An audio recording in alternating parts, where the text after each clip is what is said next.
e sempre surgem questões em relação a alguns assuntos, né? Mas vamos falar, nós estamos no ano de 2025, né? E quem está assistindo pode estar vendo 2025 em outro ano. Mas especificamente sobre esse ano, o que tem, o que está pairando ao redor em relação a profecias, em relação a situações, né, que estão acontecendo, que podem também estar abrindo espaço para os próximos anos? Olha, quando a gente fala de 2025, eu automaticamente me recordo do que Alice Bailey falava, né, teosofista. Já lá na década de 30, 1934, mais ou menos, ela já escrevia que 2025 seria um ano de grandes transformações, né? E paralelo a isso, ela falava de uma reunião que ocorria a cada 100 anos entre a fraternidade, e que a cada 100 anos eles se reuniriam e delegariam sobre o futuro aqui do planeta Terra. Essa última reunião teria ocorrido em 1925, que é quando a gente tem o sumiço do Coronel Fawcett lá na Serra do Roncador, né, que dizem que ele sumiu, mas quando a gente pesquisa mais a fundo, até mesmo em termos numerológicos, e ele mesmo deixou muito claro para a esposa dele que se ele não voltasse a aparecer, ela não precisava mandar ninguém atrás dele, ou seja, ele sabia que se ele achasse o que ele estava procurando, era um caminho sem volta, que seria o quê? As cidades intraterrenas. Então, muito provavelmente, Coronel Fawcett, em 1925, já ciente de toda essa estrutura que existe nesse nosso planeta, ele sabia que em 1925, vamos colocar aí, um portal se abriria. E aí agora a gente tem 100 anos depois, 2025, novamente essa mesma conjetura, né? E aí, o que, né, de acordo com ela, o que seria essa reunião? Então, dependendo do progresso da humanidade, essas hierarquias celestes se manifestariam ou não. E tudo dependeria de como estivesse o andamento da nossa civilização. Isso, essa exteriorização das hierarquias celestes, o que é, se a gente for interpretar? É o reino dos céus prometidos pelo Cristo, porque o Cristo falava da chegada do reino, né, da Jerusalém celeste, celestial e tudo mais. Então a gente consegue traçar esses paralelos, e é justamente o que eu gosto de fazer. Quando eu pego uma fonte, eu vou traçando esses paralelos e falo, poxa, é a mesma promessa, só que usando termos diferentes. Então, 2025, a gente tem aí, evidentemente, o fim da era de peixes, então é oficialmente o fim dos tempos, mas não no sentido de fim dos tempos que agora vai tudo acabar. Não, é fim do tempo de peixes, da era de peixes, e início da era de aquário. E a era de aquário, ela tem esse potencial de elevar, né, da humanidade ser elevada novamente para a quinta dimensão, que era a dimensão que a humanidade estava antes da queda. E esse tipo de, vamos dizer, profecia, né, que a gente observa, é como se fosse um ponto de virada para a humanidade, né? E a gente vê, que você citou até alguns estudos, que existem vários grupos, vários povos que vão relatando algum tipo de mudança, né? Só que essa mudança, ela chega para a humanidade no geral, ou tipo, ela vem e ela sintoniza com alguns grupos que estão cientes e preparados disso? Então, eu costumo trabalhar com a questão como se fosse aberto duas linhas temporais. Então, quando se abre essas duas linhas temporais, então você tem um grupo indo para um lado, que seria o grupo dos despertos, e o outro grupo que não é a questão de juízo, julgamento, que isso não existe, é escolha. E o outro grupo que não escolhe pelo caminho do despertar, segue outra linha temporal. Então, eu entendo como essa divisão de caminhos, como se fosse uma abertura dimensional, onde uns vão para um caminho e outros vão para outro, que seria literalmente separar o joio do trigo, como também está profetizado pelo Cristo. Então, essa separação seria essa separação em termos de linhas temporais, onde uma parte volta, ascende à quinta dimensão, e a outra permanece aqui, e aí no que permanece aqui, a gente já sabe quais são as consequências, né? Então, o que a gente tem em curso? Essas elites que controlam o planeta, fazendo de tudo para instaurar a nova ordem mundial. Então, quem não despertar, né, para essa realidade dimensional, vai acabar ficando por aqui, nessa condição, nessa situação que a gente já tem no planeta, que só tende a piorar. Então, assim, quando Cristo fala do nascer de novo, a gente vai entrar, como que a gente faz esse salto para a quinta dimensão, que é muito importante. E também é importante a gente entender o que são as dimensões, que inclusive é a chave 1 do meu curso Chave de Maia, eu explico totalmente essa questão dimensional, porque hoje, eu acho que o grande problema da espiritualidade é falar de forma leviana da quinta dimensão, sem ter noção do que são as dimensões. E o que seria efetivamente a quinta dimensão.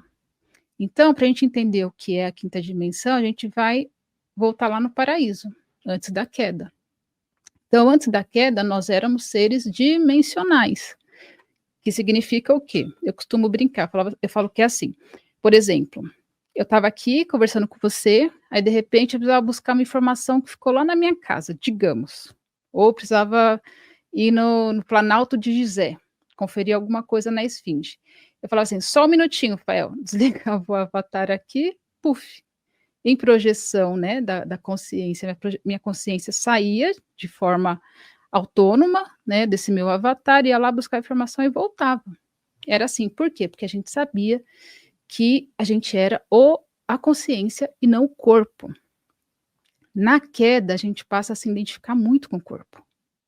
Tanto é que a gente só sai do corpo quando dorme e olhe lá, porque existe prisão até no astral, que é o quê? Briguei com o Fael durante o dia. À noite, se aquilo não ficou resolvido, à noite eu vou sonhar que eu estou brigando com o Fael de novo. Então, é prisão dentro de prisão.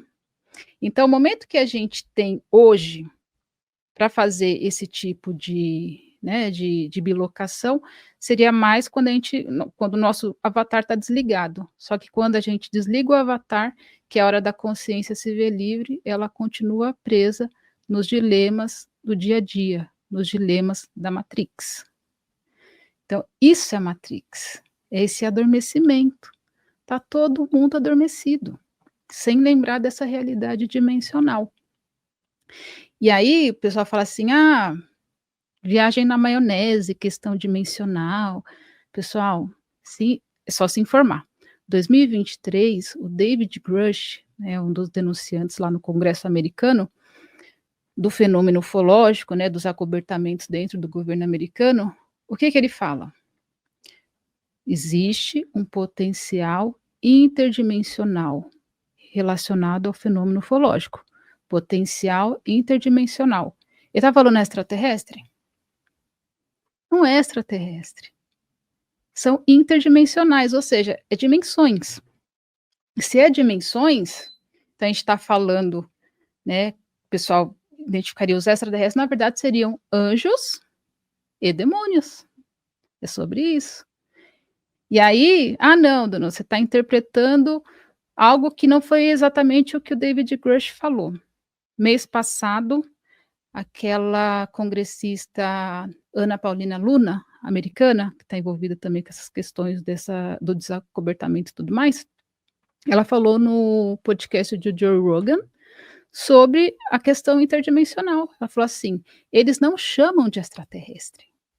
Então, isso é uma congressista americana que está tendo acesso a vários denunciantes que tiveram acesso a essas bases secretas, onde eles recuperam naves, onde eles entrevistam os seres, e esses caras envolvidos com isso falam, não são extraterrestres, são interdimensionais. E ela cita, inclusive, o livro de Enoque. Então, e o que é o livro de Enoque? Fala sobre o quê? Sobre a queda de anjos, que vão se tornar o quê? Demônios. Então, enquanto a gente não acordar para essa realidade dimensional, podem acontecer coisas no planeta e a pessoa não vai saber como reagir. Por quê? Porque ela não está preparada em termos de informação. E eu acho que isso é muito importante, eu vim aqui falar para o público e explicar essa questão interdimensional, por quê? Porque na hora que a coisa começar a se mostrar, muita gente vai bugar, sem entender. Ué, não vinha de outro planeta? Como assim, é outra dimensão? O que que é outra dimensão? O que é dimensão? Quantas pessoas de fato entendem o que é uma dimensão? E aí já vai dar. Eu penso como o público deve estar pensando, tá? Surgiram várias questões. Então, se não é extraterrestre, se é interdimensional, a pessoa deve estar perguntando o que seriam esses interdimensionais, provenientes de onde, né? E ligados aqui por qual finalidade, né? Quando eu falo que caímos da quinta dimensão, então, esses seres que nos visitam, eles vêm de lá, de uma condição dimensional que já estivemos e que hoje já não estamos mais, porque caímos nesse que eu chamo de limbo dimensional. Então, há uma probabilidade muito grande da gente nunca achar vida extraterrestre aqui na 4D. Por quê? Teoricamente, todas essas consciências, vidas extraterrestres, estariam no plano da quinta dimensão, para cima, né, da quinta para cima. E você, a questão das dimensões aí é um assunto complexo, mas assim, explicando a grosso modo, a gente só consegue enxergar as dimensões abaixo. O que está acima a gente não consegue perceber. Por quê? Porque nós estamos, como estamos na 4D, estamos limitados a 4 percepções de realidade. Então, dimensão é o quê? É percepção. Então, temos 4 percepções. 3 espaciais, então eu sei que esse copo tem uma altura, tem uma largura e tem uma profundidade. Eu enxergo 3D. Mas a gente tem a quarta, que é o tempo, que é essas fatias de momento. Se não fosse o tempo, a gente estaria congelado aqui. Então, a gente precisa do tempo para ter o movimento dentro do espaço-tempo. Então, percebemos 4. Um ser que está uma dimensão abaixo da nossa, que seria, por exemplo, uma célula. Uma célula, ela está uma dimensão abaixo. Eu consigo ver a célula num equipamento. A célula consegue me ver? É sobre isso. Por isso que o contato é de lá para cá, e não daqui para lá. O telefone toca de lá para cá, né? Muitas pessoas falam isso, né? Sim. E aí você falou de um outro ponto que eu também acho que surgiu aí na cabeça dos espectadores, que é assim, eles se reuniram em 1925. E agora está batendo com essa reunião que eles se reuniram, eles quem? Seriam as hierarquias celestes, hierarquia não no sentido de que, ele é um deus ou ele é melhor do que eu, porque não funciona assim no universo. No universo funciona, vamos pegar o um, que é a fonte, o pai. Ele foi o primeiro a se perceber como o eu sou. É por isso que o nome, na verdade, não é um nome, é um código, né? O Yod-Veh-Vav-He é eu sou o que sou. Então, ele se percebeu como sendo. A partir do momento que o um se percebe como sendo, como existente, ele se percebeu também sozinho. E é onde ele começa a se dividir. Então, ele vai criando não de daqui para fora, mas para dentro. Então, ele vai como se ele fosse se implodindo.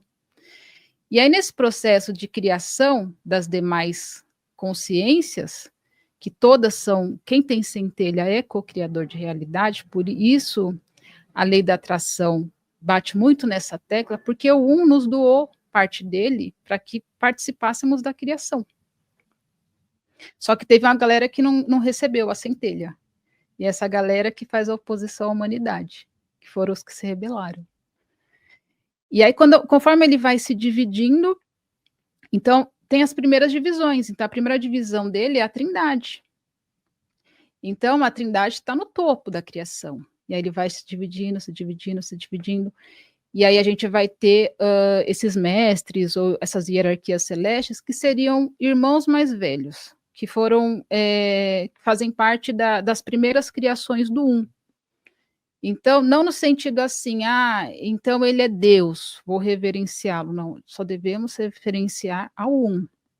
que ele que é o único criador. Os demais são co-criadores, né, junto com o coletivo. Então, por exemplo, a gente está aqui na 4D, então eu estou co-criando a nível de 4D, junto com o coletivo, com o inconsciente coletivo. Seres da quinta, eles co-criam a nível de 5D, e aí vai subindo. Então, quando são esferas muito elevadas, eles não co-criam, por exemplo, né, níveis mais pequenos, menores, eles co-criam a nível de universos. Então, e isso vai descendo, né? Então, o nosso nível de cocriação é menor, porque ele se dá aqui pela esfera do planeta Terra. Mas isso não nos torna a nossa substância mesma. A centelha divina é a mesma. É como se fosse perspectiva diferente do todo. É o todo experimentando a criação através de suas centelhas. Nem melhor, nem pior. Perspectivas diferentes.